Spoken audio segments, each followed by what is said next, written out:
Sebelum masuk ke acara, mungkin saya akan mengenalkan nih terkait Brands Indonesia itu sendiri. Ya, kami adalah developer dari Jepang ya, di Indonesia. Kita bernama PT Tokyo Indonesia. Kita sudah ada 3 proyek saat ini. 2 proyek yang sudah selesai dibangun, yang bisa ditempati adalah Brands BSD dan Brands Simatupang. Yang keduanya bisa langsung ditempati kalau Bapak Ibu sudah mencari apartemen saat ini. Nah, lalu proyek ketiga yang saat ini sedang progres pembangunan adalah Brands Mega Kuningan. Ya, tentunya semuanya berlokasi sesuai dengan namanya ya, Brands Mega Kuningan, di Mega Kuningan, Simatupang di Simatupang, Brands BSD di BSD. Oke, selanjutnya di dalam acara webinar kali ini juga tentunya kita juga bagi-bagi hadiah nih. Nah, nanti akan ada MAP voucher senilai Rp200.000 bagi Bapak Ibu semuanya yang sedang menyaksikan atau mengikuti webinar kali ini. Nah, seperti apa caranya nanti di akhir video, di akhir webinar kali ini akan saya sampaikan. Nah, lalu juga selama webinar kali ini, selama nanti penjelasan dari narasumber kita, jika Bapak Ibu ingin tanya-tanya nih, tanya sesuatu, silahkan sampaikan langsung di kolom Q&A ya. Nanti di akhir webinar kali ini juga nanti akan saya tanyakan, saya bacakan ke narasumber kita. Oke, seperti yang Ibu tahu juga, kita Brands Indonesia ini, PT Tokyo ini sudah pernah mengadakan vaksin massal ya, vaksin bersama, yaitu tanggal 15 September kemarin di Brands BSD, dan acaranya juga cukup sukses. Nah, nanti kita juga akan mengadakan vaksinasi lagi ya. Jadi kita akan berbagi manfaat terus. Nah, nanti di sekitar bulan Oktober. Nah, untuk detailnya seperti apa, nanti Bapak Ibu terus pantau ya, terus ikuti sosial media dari Brands Indonesia. Nah, oke, selama vaksinasi massal tersebut, vaksinasi bersama tersebut, tentunya kita tidak sendiri ya. Kita bekerja sama dengan kepolisian, kita bekerja sama dengan pihak rumah sakit juga. Nah, ini salah satu dokter dari rumah sakit kerja sama kita, rekanan kita, nanti akan menjadi narasumber kita kali ini. Ya, tanpa menunggu lama lagi, langsung saja saya perkenalkan nih narasumber kita hari ini adalah Dr. Agung Prabowo. Ya, selamat pagi, Dok. Ya, pagi Mas Rohman, pagi semuanya, salam kenal. Pagi, Dok. Semoga sehat selalu ya, Dok. Ya, Oke, siap. mungkin saya perkenalkan sedikit nih terkait Dr. Agung Prabowo ini. Beliau adalah lulusan dari S1 Fakultas Kedokteran di Unsiah tahun 2013. Lalu beliau juga saat ini bekerja di dokter ruangan COVID di Rumah Sakit Mitra Medika Narom. Juga beliau pernah menjadi dokter di Wisma Atlet. Ya, tentunya artinya beliau ini sudah cukup berpengalaman ya menangani COVID-19 kali ini. Oke, silakan Dok, dimulai webinarnya, Dok. Baik, terima kasih banyak Mas Rohman. Selamat pagi Bapak, Ibu sekalian. Semoga dalam keadaan yang sehat selalu. Perkenalkan, nama saya Agung Prabowo. Seperti yang sudah diperkenalkan secara singkat oleh Mas Rohman, pada pagi hari ini akan sedikit sharing-sharing ya mengenai COVID-19 booster vaksin ya sebenarnya. Jadi kita akan bahas, perlu nggak sih kita yang udah mendapatkan, terutama yang udah mendapatkan 2 dosis vaksin, apakah perlu sih untuk di booster lagi apa enggak, seperti itu.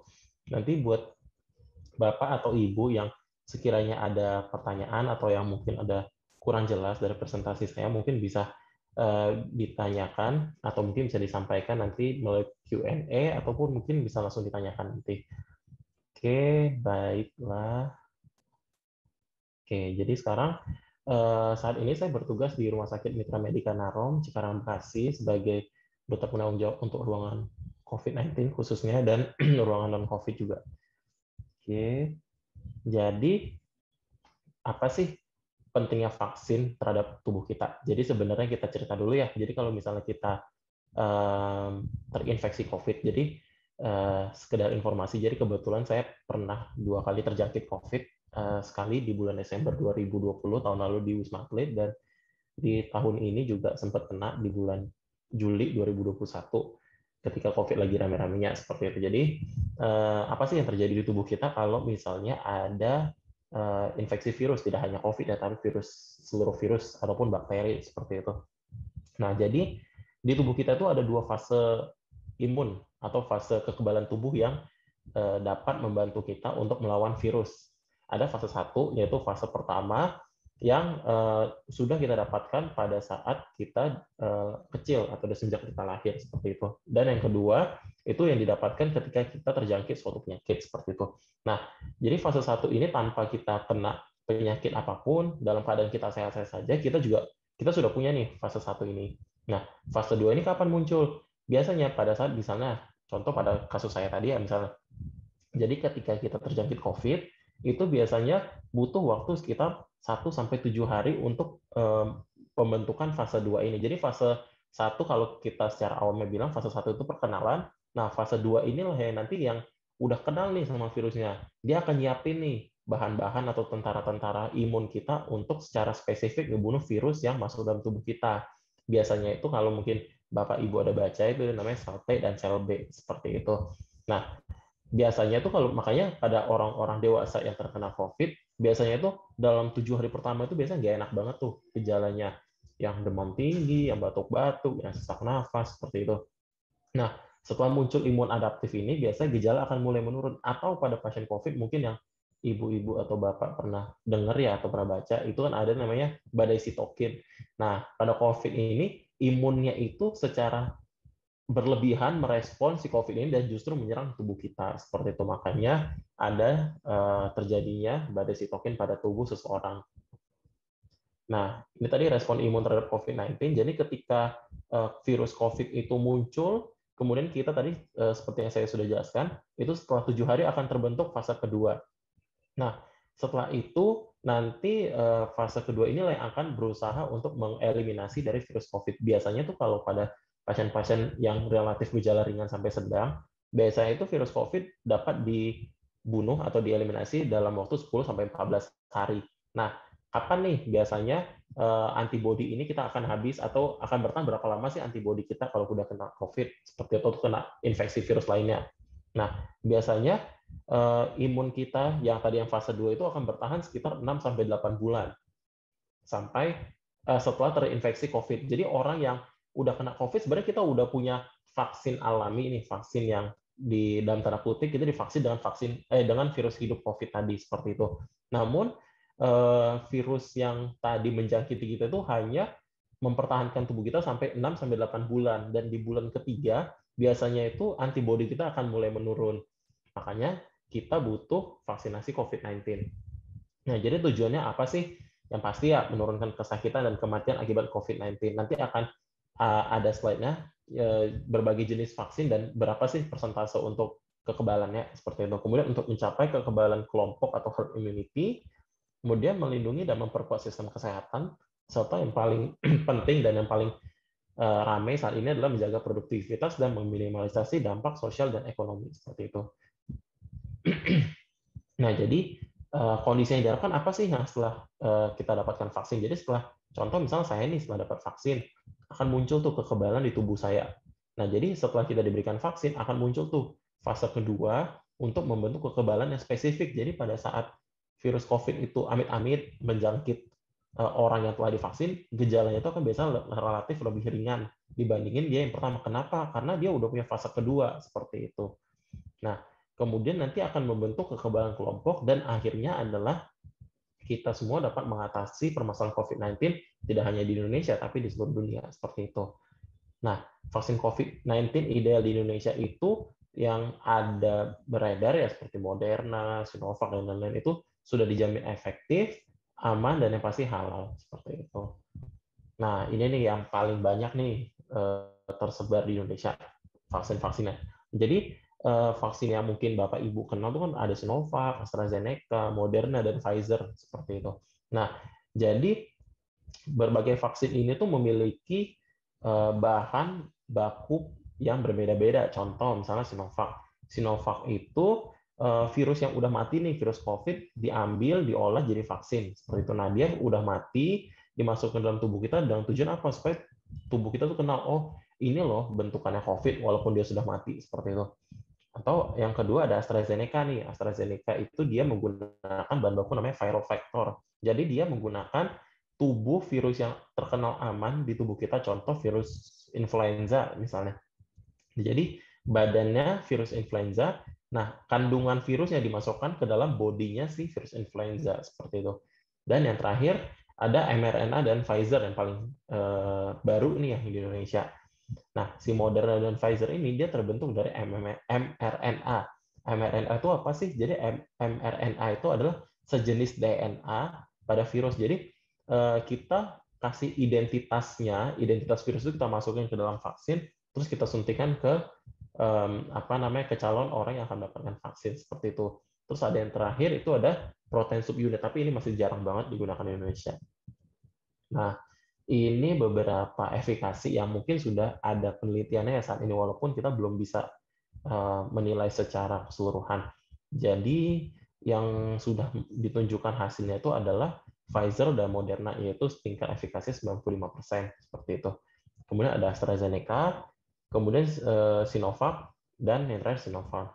Namun ini kan hanya efikasi ya, jadi efikasi itu adalah bagaimana kemampuan bagaimana kemampuan imun kita itu untuk melindungi diri kita dari vaksin dari gejala berat.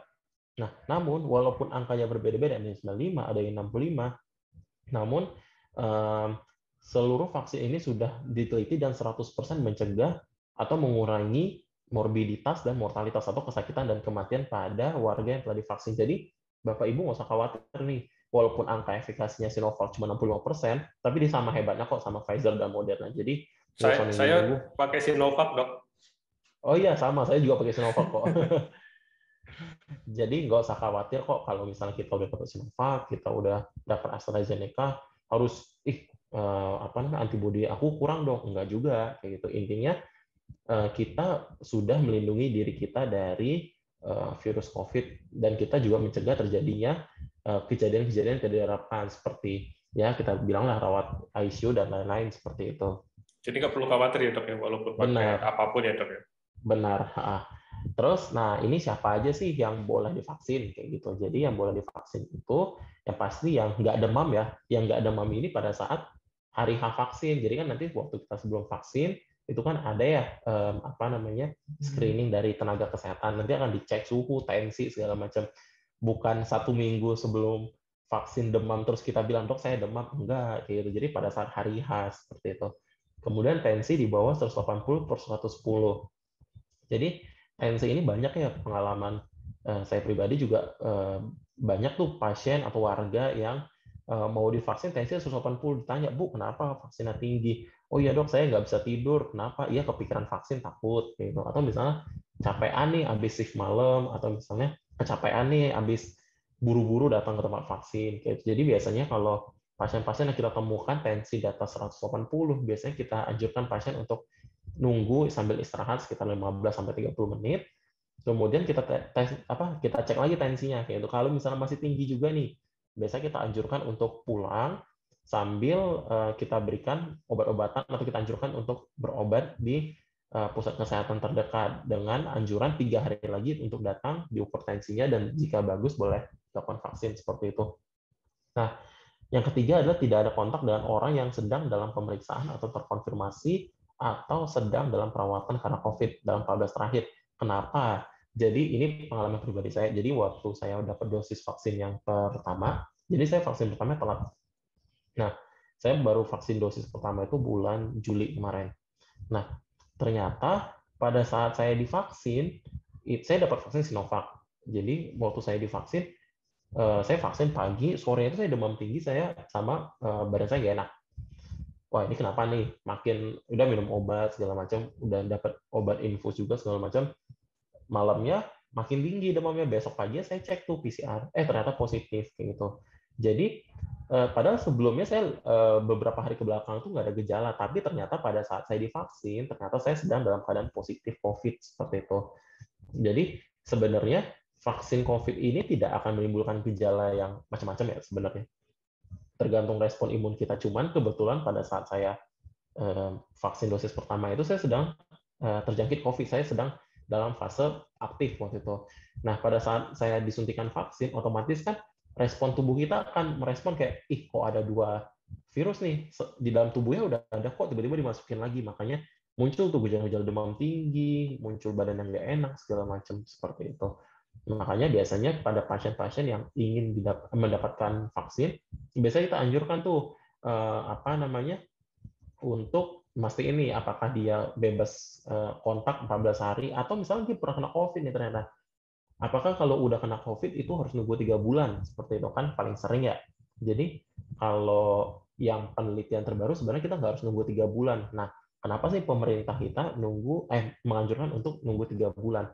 Jadi kan kayak tadi yang di slide awal saya, jadi kan pada saat kita terjangkit COVID, kita tuh punya antibodi sekitar 6-8 bulan seperti itu. Dan pada bulan ketiga itu baru mulai turun antibodinya.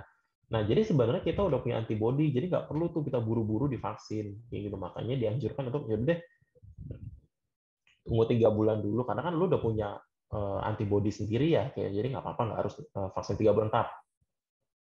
Masih oke ya dok ya, nggak harus Masih tunggu oke. 3 bulan ya. Benar.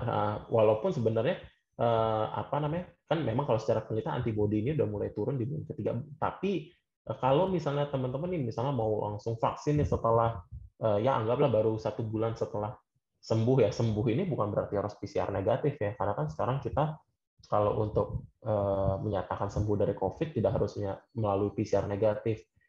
Selesai isolasi mandiri atau misalnya selesai gejalanya dalam waktu beberapa hari, itu sudah kita katakan sembuh. Kayak gitu. Jadi kayak pengalaman saya waktu itu, saya dosis pertama dosis pertama vaksin itu 10 Juli apa yang kalau nggak salah.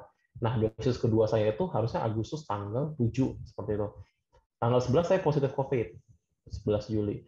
Kemudian saya dirawat dan isolasi mandiri sekitar kurang lebih 2 minggu. Tetap berarti saya 2 minggu atau 3 minggu setelah saya selesai dirawat, saya vaksin yang kedua langsung. Jadi nggak apa kalau mau langsung vaksin boleh, mau nunggu 3 bulan juga boleh, seperti itu.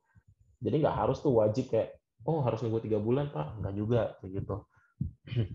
Kemudian tidak sedang menjalani pengobatan tertentu. Contoh misalnya obat-obatan untuk gangguan pembekuan darah seperti thalassemia, hemofilia, kemudian ada defisiensi imun dan lain-lain seperti itu. Tapi kalau misalnya kita punya penyakit nih, punya DM, punya darah tinggi, jantung, ginjal, bahkan HIV atau autoimun sekalipun kayak lupus, itu boleh untuk divaksin, nggak harus nunggu segala macam. Namun dalam tanda kutip, orang yang menjangkit penyakit tersebut penyakitnya terkontrol. Contoh kayak tadi darah tinggi, tensi ya bawah 180, gula 200 lewat dikit masih boleh divaksin. Kayak gitu ya. Nggak boleh kalau misalnya pasiennya gulanya di atas 600 atau misalnya gulanya itu menyebabkan ada gangguan sistem di tubuhnya seperti itu. Jadi orang-orang yang punya darah tinggi, gula, dan penyakit lain boleh selama terkontrol atau mendapatkan rekomendasi dari dokter spesialis yang merawatnya seperti itu. Nah, sekarang jadi pertanyaan nih, apakah butuh booster vaksin buat orang yang udah divaksin? Nah, jadi saya nanti beberapa slide ke depan saya akan ngasih kayak semacam artikel dan penelitian yang menyatakan bahwa belum ada urgensi vaksin COVID-19 booster bagi masyarakat umum seperti itu. Kenapa? Nah, ini dia nih. Jadi ini adalah penelitian dari beberapa negara, dari Cina, dari Inggris, Amerika, dan lain-lain seperti itu. Nah, di sini menyatakan bahwa sebenarnya semua vaksin itu memiliki perlindungan yang luar biasa. Jadi ada IgG, IgM. Jadi IgG, IgM ini adalah perlindungan tubuh atau antibodi yang terdapat pada kita setelah kita terjangkit suatu penyakit atau divaksin seperti itu. Jadi sebenarnya bagus antibodi kita, belum perlu tuh di booster kalau untuk saat ini. Nah, terus siapa aja yang butuh booster vaksin? Yang udah pasti itu nakes. Kenapa nakes dalam tanda kutip diistimewakan? Karena nakes itu adalah orang yang paling rentan terpapar COVID, karena kan kita langsung berada di garda terdepan ya untuk merawat pasien-pasien COVID seperti itu. Nah, kemudian apa sih alasannya pemerintah belum butuh booster? Tadi yang kedua adalah selain memang antibodi kita masih ada, nah kita belum ada nih penelitiannya apakah nanti mungkin setelah 1 tahun itu booster vaksin, apakah antibodi kita akan menurun walaupun sudah dosis kedua seperti itu. Nah itu yang sedang kita teliti sekarang. Kebetulan saya juga sekarang tergabung dalam tim penelitian di Rumah Sakit Persahabatan Jakarta. Jadi sekarang kita juga lagi meneliti nih efikasi vaksin yang ada di Indonesia seperti itu. Jadi mungkin ke depannya kalau memang ditemukan nih, oh antibodi orang Indonesia setelah divaksin COVID 2 dosis turun nih setelah anggaplah 2 tahun. Mungkin nanti ke depannya akan dianjurkan untuk booster oleh pemerintah, seperti itu. Nah, ini juga tadi sama ya. Jadi bahkan dari WHO sendiri sudah menyatakan bahwa dalam 12 bulan yang sudah diteliti ini, jadi sudah ada penelitian dalam pada orang yang telah divaksin setelah dia 12 bulan itu antibodinya masih bagus kayak gitu. Jadi belum ada yang menyatakan bahwa oh antibodinya turun seperti itu. Nah, jadi ya. Kalau tadi kan dokter bilang 1 tahun 2 tahun turun, itu apa artinya setelah kita 1 tahun 2 tahun lagi itu sebenarnya lebih rentan dok daripada sekarang yang setelah divaksin gitu? Oke, jadi sebenarnya kalau tadi dari statement yang dari WHO ini kan memang ada penelitian yang menyatakan bahwa setelah 1 tahun itu antibodi tubuh kita masih bagus ya. Nah, untuk saat ini belum ada penelitian atau belum ada yang menyatakan bahwa antibodi kita tuh akan turun setelah mendapatkan 2 dosis vaksin dalam rentang waktu kapanpun. Karena kan ini pemberian vaksin masih setahun-setahun ini ya nggak cuma di Indonesia, tapi dalam seluruh dunia juga masih dalam rentang setahun-setahun ini. Nah, nanti mungkin ke depannya nggak cuma di Indonesia, nggak cuma di persahabatan, tapi mungkin di seluruh dunia akan ada penelitian-penelitian nih yang menilai keefektifan vaksin ini berapa lama nih mempertahankan antibodi kita. Apakah antibodi kita ini bisa bertahan kayak vaksin-vaksin yang kita dapatkan waktu kita masih kecil, kayak contoh vaksin polio, vaksin apa tuh misalnya measles, vaksin hepatitis seperti itu, apakah akan bertahan seumur hidup apa tidak? Nah, itu yang sedang kita teliti seperti itu. Jadi yang pasti kalau memang ditemukan antibodi yang mulai turun dalam rentang waktu berapa tahun atau berapa bulan, nanti pasti akan ada anjuran untuk dilakukan booster. Namun untuk saat ini tidak hanya di Indonesia tapi di seluruh dunia belum ada anjuran untuk melakukan booster vaksin seperti itu. Nah, akhir dari presentasi saya, jadi yang pasti pandemi COVID-19 belum usai ya, masih walaupun sekarang angka kasus di Indonesia juga udah mulai turun, terus per tanggal 22 September kemarin kita udah bebas zona merah di seluruh Indonesia, pun contoh di rumah sakit saya kita udah bebas pasien COVID, jadi alhamdulillah kita di sini udah 3 minggu nggak ada pasien COVID, alhamdulillah. Dan tentu saja perlu kerjasama antara pemangku kebijakan dan masyarakat dalam menghadapi pandemi COVID. Nah, vaksin adalah salah satu usaha pencegahan, tapi bukan berarti kalau orang yang nggak kena, yang udah dapat vaksin nggak akan kena COVID lagi, masih bisa kayak gitu. Makanya kita harus terapin nih 3M, cuci tangan, menjaga jarak, dan memakai masker seperti itu. Dan yang akhir adalah vaksinasi diharapkan dapat memicu kekebalan kelompok sehingga pandemi COVID-19 dapat diatasi. Baik, terima kasih banyak. Mungkin Mas Rohman nanti bisa dibantu untuk kita diskusi di sesi tanya jawab. Terima kasih banyak. Sekali, jadi kita dapat pengetahuan baru nih kali ini terkait COVID-19. Oke, selanjutnya tentu saja seperti yang tadi aku sampaikan juga, kita saat ini di sesi tanya jawab ya. Jadi saya akan membacakan beberapa pertanyaan dari pemirsa kali ini. Oke dokter, ini langsung aja di pertanyaan pertama dari Ibu Liani Pujiono. Apakah yang sudah pernah kena COVID dan sembuh tidak menjadi resiko bagi manula? Sementara belum bisa divaksin nih. Mungkin manulanya yang belum bisa divaksin ya maksudnya. Oke, Dok. Oke, baik. Terima kasih pertanyaannya Bu Liani. Jadi sebenarnya kalau orang, kayak tadi sudah saya jelaskan, jadi orang yang udah kena COVID itu akan memiliki antibodi yang akan bertahan sekitar 6-8 bulan seperti itu. Namun memang dalam perjalanannya itu biasanya di 3 bulan itu ada beberapa orang yang antibodi itu mulai turun seperti itu. Nah, jadi memang setelah pasien terkena COVID itu memang kita anjurkan untuk sebisa mungkin diberikan vaksin secepatnya, terutama apabila pasien tersebut sudah melewati periode 3 bulan tadi kayak gitu. Kalau misalnya nih dalam 3 bulan belum berani vaksin, contoh misalnya karena masih ada batuk-batuknya, masih ada kayak badan kurang enak, atau misalnya kalau lansia kan paling sering ya, maksudnya ada sakit-sakit gula, darah tinggi yang belum terkontrol, nggak apa-apa. Selama 3 bulan ini kita perbaiki sama-sama, nanti harapan kita pada saat setelah 3 bulan itu lewat, baru kita bisa vaksin lansia itu dalam keadaan yang seoptimal mungkin dan sesehat mungkin, seperti itu.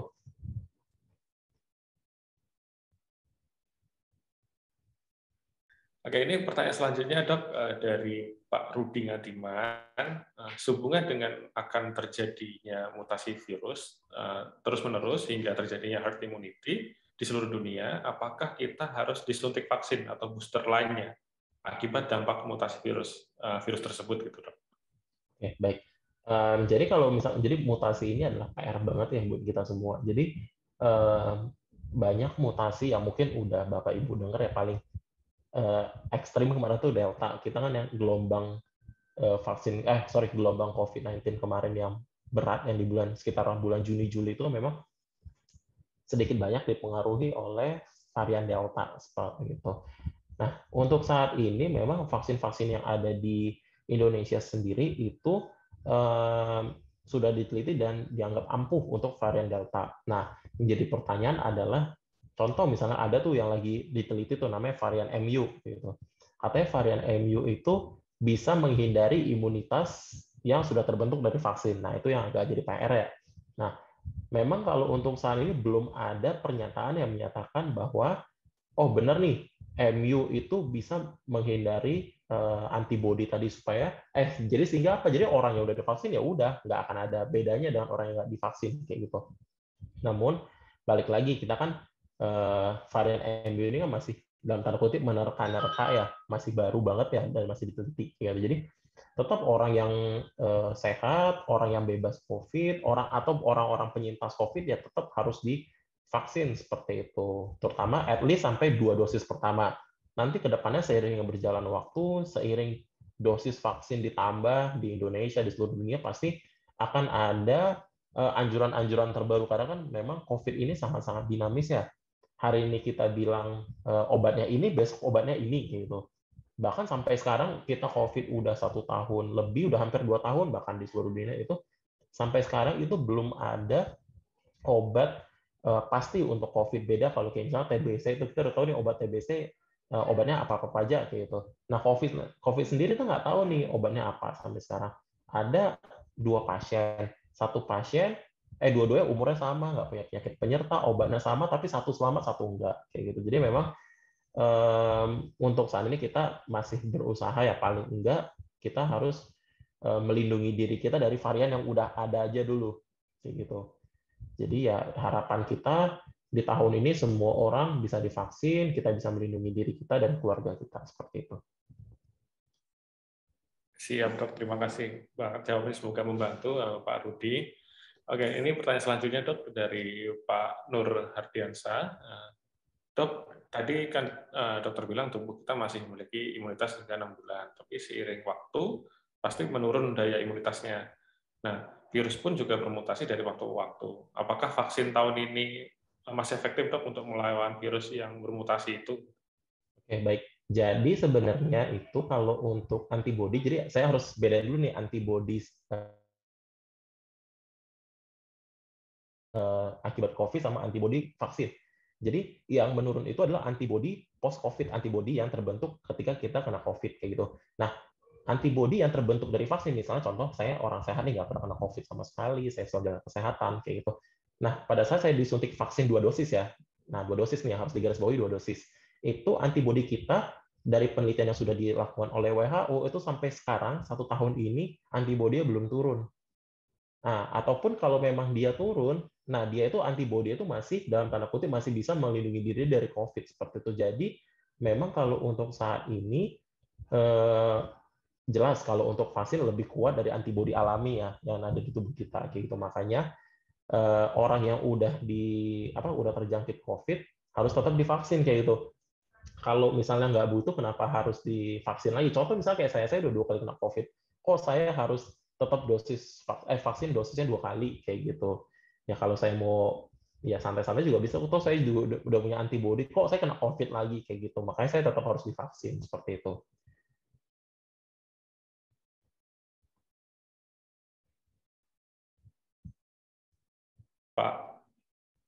Pak Romi ya tadi. Oke. Dok, ini selanjutnya, Dok, ada pertanyaan yang cukup bagus nih, Dok, dari Pak Cahyana Setiadi ya.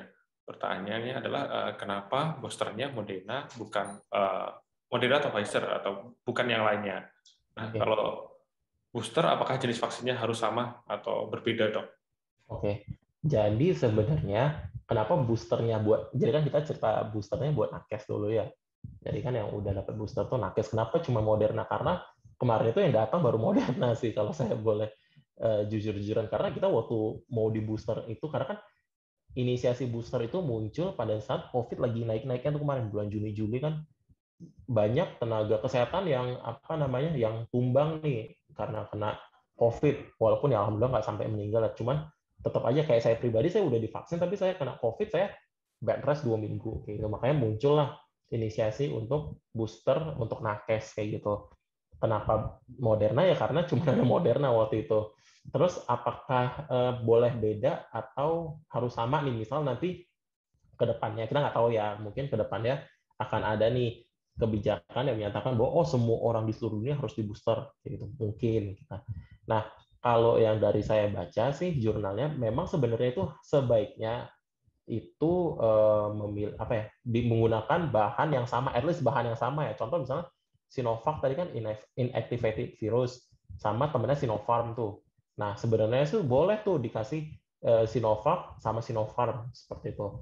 Nah, tapi praktiknya, yang jadi pertanyaan, praktiknya kenapa pada nakes kok beda nih, kayak gitu. Nah, itu yang jadi pertanyaan buat kita semua. Nah, jadi tapi kalau secara penelitian memang dianjurkan untuk sama nih, kayak gitu. Tapi ya balik lagi, mungkin nanti ke depannya akan ada nih penelitian-penelitian yang dilakukan. Contoh nih, misalnya nakes sudah di booster 3 kali, mungkin kami akan dilakukan menjadi subjek penelitian seperti itu. Kita nggak tahu ke depannya seperti apa. Jadi ya mungkin ke depannya akan ada anjuran-anjuran baru. Kalau untuk sekarang memang belum ada sih kayak gitu. Jadi baru sekedar penelitian-penelitian yang dilakukan oleh teman-teman nakes kita, nggak cuma di Indonesia tapi di seluruh dunia seperti itu. Oh, oke, Dok. Ya, jadi ya kita sambil tunggu berarti, Dok, ya, artinya sambil kita Hmm. tunggu nanti penelitian terbaru hasilnya seperti apa, lalu ya kita ikutin aja ya. Karena Hmm. kalau saat ini ya karena ya ini pilihannya gitu ya, Dok ya. Betul. Oke, selanjutnya, Dok, ini ada pertanyaan juga dari Ibu Putri. Dok, saya mau tanya, bisa nggak kalau divaksin itu cuma sekali aja, jadi nggak 2 kali nih, 1 kali aja, lalu saya punya orang keluarga di rumah, orang tua yang kena riwayat stroke sampai 3 kali. Itu apakah boleh divaksin, Dok? Oke. Jadi kalau misalnya vaksin itu boleh boleh cuma sekali, sebenarnya sih eh, gimana ya, kalau cuma disuntikan 1 kali itu efektivitasnya sangat rendah gitu. Jadi diberikan dosis kedua, harapannya apa? Jadi diharapkannya dengan 2 dosis ini bisa memperkuat imun kita untuk melawan COVID seperti itu. Nah, saya juga banyak tuh pengalaman-pengalaman saya merawat pasien COVID ya di Mitra Medika Narom. Jadi pengalaman saya itu pasien-pasien yang relatif dalam tanda kutip gejala sedang ke berat sampai ke kritis itu adalah pasien-pasien yang satu belum pernah mendapatkan dosis sama sekali, kedua adalah pasien yang baru mendapatkan dosis pertama seperti itu. Semua pasien kita yang dirawat di sini yang mendapatkan 2 dosis itu alhamdulillahnya mentok-mentok gejala sedang, kayak itu nggak ada yang sampai gejala berat apalagi sampai meninggal seperti itu. Jadi melihat dari berbasis pengalaman kita, jadi memang memang sangat dianjurkan untuk diberikan 2 dosis seperti itu. Kemudian apakah pasien stroke boleh divaksin apa enggak nih? Boleh, boleh dalam tanda kutip terkontrol stroke-nya. Jangan lagi akut-akutnya, lagi perdarahan, lagi dalam keadaan yang kurang baik divaksin, itu nggak boleh. Nah, biasanya nanti kalau untuk pasien-pasien stroke, biasanya itu kita akan menganjurkan untuk dilakukan pemeriksaan terlebih dahulu, baik itu pemeriksaan tekanan darah, atau bahkan biasanya itu bisa kita anjurkan untuk meminta rekomendasi dari dokter spesialis saraf seperti itu. Jadi nanti dokter spesialis sarafnya akan memeriksa lebih lanjut, lebih teliti lagi, lebih spesifik lagi untuk memastikan bahwa orang ini aman untuk divaksin seperti itu. Oke, Dok, terima kasih jawabannya. Ya, semoga membantu ya, Bu Putri. Oke, selanjutnya, Dok, ini ada lagi pertanyaan dari Ibu Desti. Bagaimana membedakan sesak karena COVID dan asma? Bisa nggak kena COVID tapi gejalanya hanya sesak, tidak ada demam dan lain-lain?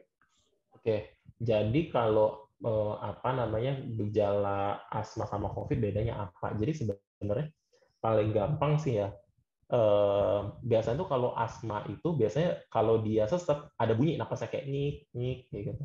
Nah kalau COVID nggak bunyi. Yang jadi PR adalah kalau misalnya saya pernah dapat tuh pasien dia udah COVID, dia asmanya kambuh kayak gitu. Jadi double double suaranya.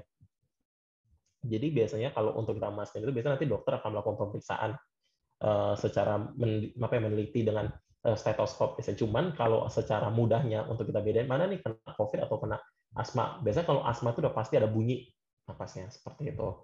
Dan biasanya ada pemicu dan ada riwayat. Nggak mungkin orang tiba-tiba ini udah usia dewasa tiba-tiba baru kena asma. Enggak. Biasanya dia pasti udah punya riwayat alergi minimal sejak dia masih kecil seperti itu.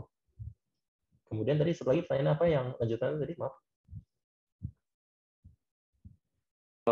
Lanjutannya, bisa nggak kena COVID tapi gejalanya hanya sesak aja, nggak ada demam dan lain-lain?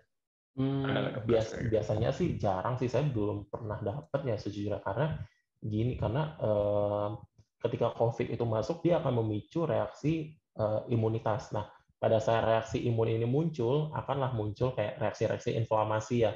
Nah, inflamasi ini biasa memunculkan gejala-gejala sistemik, contoh demam, contoh apalagi ya badan sakit-sakit seperti itu. Nah, itu sebenarnya efek imun kita tuh karena lagi ngelawan COVID itu imun kita mengeluarkan reaksi peradangan, muncul itu demam tadi seperti itu. Biasanya itu sesak muncul ya karena udah terjadi peradangan nih, udah terjadi peradangan di paru, terus dari peradangan ini muncul semacam ya kalau kita bilang awalnya muncullah cairan seperti itu. Nah makanya itu yang ada gambaran ronsen parunya yang kotor segala macam itu tanda peradangan dan adanya cairan akibat infeksi tadi seperti itu. Oke dok, ya sekarang ya memang tidak asma aja yang bikin sesek ya. Kadang asam lambung juga bikin sesek juga dok ya. Banyak sekarang udah datang pasien keluhannya sesak nafas, nyeri dada yang mengarah ke jantung, mengarah ke paru, ternyata masalahnya di lambung. Banyak juga seperti itu.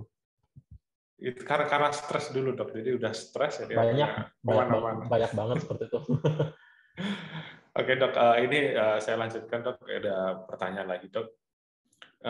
Dari Pak Ikromi, dok, misalkan obatan medis sudah ditemukan untuk COVID, seperti contoh Avigan dan oseltamivir sebagai obat kuat untuk flu burung. Menurut dokter, pengobatan kuratif lebih tepat atau apa vaksinasi tetap pilihan yang tepat, dok?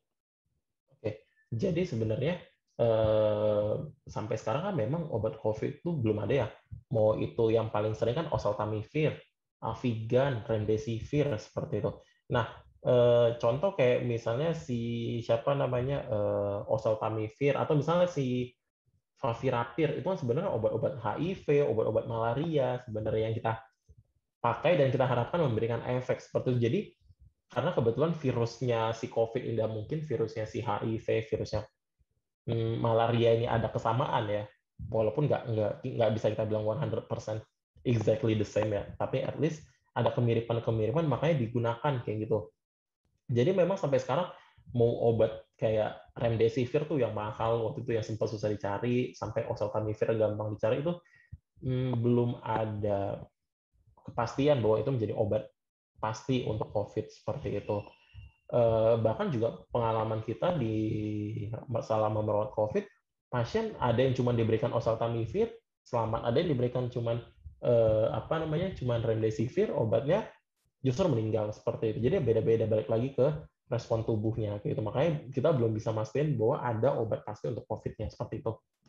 Kemudian pertanyaan selanjutnya adalah apakah harus tetap divaksin? Tetap harus gitu. Karena apa? Contoh orang yang udah vaksin hepatitis kayak gitu. Kan hepatitis termasuk vaksin yang sangat umum ya. Orang yang udah divaksin aja bisa kena hepatitis. Atau contoh nih buat teman-teman yang muslim yang mau naik haji nih. Nah, orang yang udah yang mau naik haji biasanya divaksin influenza sama vaksin meningitis. Kan kita udah vaksin influenza, udah vaksin meningitis waktu kecil. Kenapa kita harus divaksin lagi seperti itu ya? Karena kita masih bisa kena lagi kayak gitu. Jadi ya alangkah lebih baiknya kalau kita bisa memperkuat perlindungan diri kita terhadap COVID ataupun penyakit apapun, ya alangkah lebih baiknya dan jika memungkinkan ya tetap divaksin seperti itu. Oke, untuk saat ini. Ya semoga membantu Pak Kromi. Oke, Oke dok, selanjutnya ini ada pertanyaan dari Budian. Vaksin yang aman untuk anak-anak dan vaksin apa yang aman untuk anak-anak, dok? Dan apakah anak-anak masih butuh booster juga? Oke. Jadi kalau untuk saat ini ya memang baru ada rekomendasinya adalah untuk anak-anak usia di atas 12 tahun ya. 12 tahun sampai 17 tahun. Kalau untuk anak di bawah 12 tahun, untuk saat ini belum ada rekomendasi untuk diberikan vaksin. Nah, nanti akan saya jelasin, mungkin secara ilmiah akan saya jelasin kenapa anak-anak tidak terlalu butuh vaksin kayak gitu untuk saat ini dan kenapa sih lebih dahulukan dewasa kayak gitu. Nah, pada usia 12 sampai 17 tahun itu adalah vaksin yang dianjurkan adalah sebenarnya semua vaksin aman. Mau Sinovac, mau AstraZeneca, sampai yang paling baru sekarang si Pfizer juga boleh, semua nggak ada masalah seperti itu. Selama memang pasiennya itu tidak memiliki penyakit penyerta. Nah, kalau punya penyakit penyerta, contoh yang paling sering pada anak-anak apa? Autoimun. Nah, nanti akan kita lihat lagi tuh, autoimunnya seperti apa, terkontrol atau tidak, seperti itu. Nanti akan ada penilaian dan rekomendasi dari dokter seperti itu. Nah, jadi yang pertanyaan adalah, kayak tadi saya bilang, kenapa anak-anak belum, maksudnya tidak diutamakan untuk divaksin? Jadi kan tadi di slide awal saya itu ada perlindungan fase 1 dan fase 2. Nah, di fase 1 itu biasanya kan kita perkenalan diri dan baru 7 hari setelahnya baru muncul yang fase 2. Anak-anak beda. Fase 1-nya anak-anak itu sederajat dengan fase 2. Makanya anak-anak itu jarang tuh yang muncul gejala COVID yang berat banget tuh, jarang banget. Selama saya ngerawat pasien COVID, pengalaman saya dari semenjak di Wisma Atlet tahun lalu sampai sekarang itu saya belum pernah dapat pasien anak yang sampai kritis seperti itu. Walaupun ya mungkin di luar sana pasti ada aja ya. Namun selama ini pengalaman saya pasien COVID anak itu relatif lebih ringan atau bahkan tanpa gejala seperti itu. Makanya justru daya tahan tubuh anak-anak ini udah luar biasa kuat dibandingin kita yang udah dewasa seperti itu. Tapi kedepannya apakah butuh divaksin? Tetap butuh kayak gitu. Yang jadi pertanyaan adalah kedepannya bagaimana nih vaksin ini dapat diberikan kepada anak, yang jenis vaksin apa, dosis apa, efek sampingnya seperti apa, itu yang sedang diteliti sekarang seperti itu. Siap, luar biasa sekali dok. Oke, ini pertanyaan terakhir ya dok ya, karena kita waktunya cukup terbatas. Nah, ini pertanyaan dari Bapak Jeffrey. Dok, untuk negara yang tidak menerima Sinovac, apakah kita bisa minta booster dok? Negara yang tidak mendapatkan Sinovac, tapi kita bisa minta booster. Itu gimana ya maksudnya? Mungkin maksudnya ada negara yang tidak divaksin dengan Sinovac, lalu kita mungkin pergi ke sana gitu untuk ikutan booster di sana gitu. Oh gitu.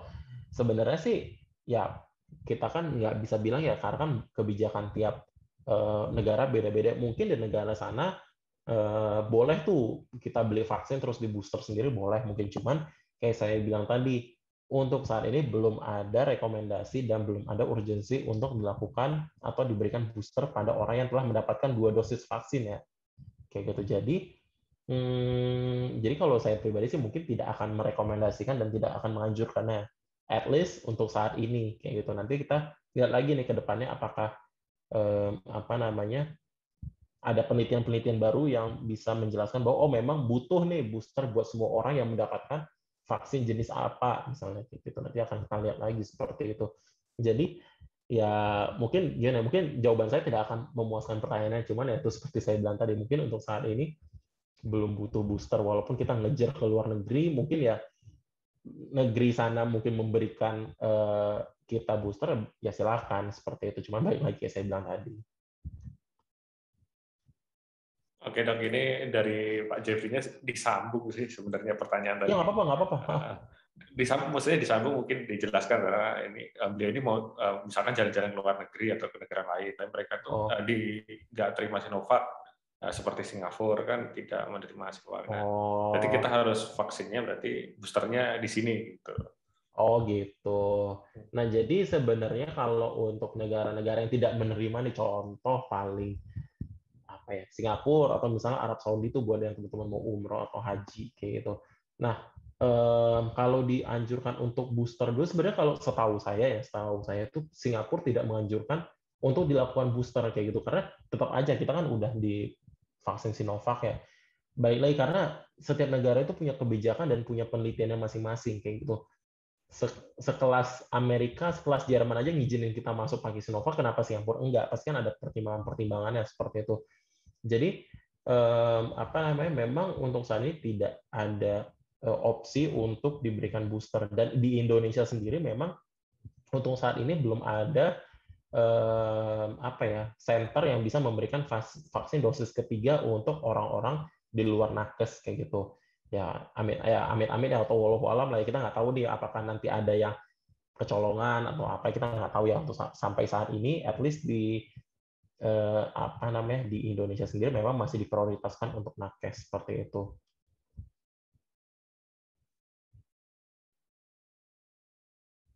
Banyak itu semua sharing kita hari ini, penjelasan dari Dr. Agung sangat lengkap sekali.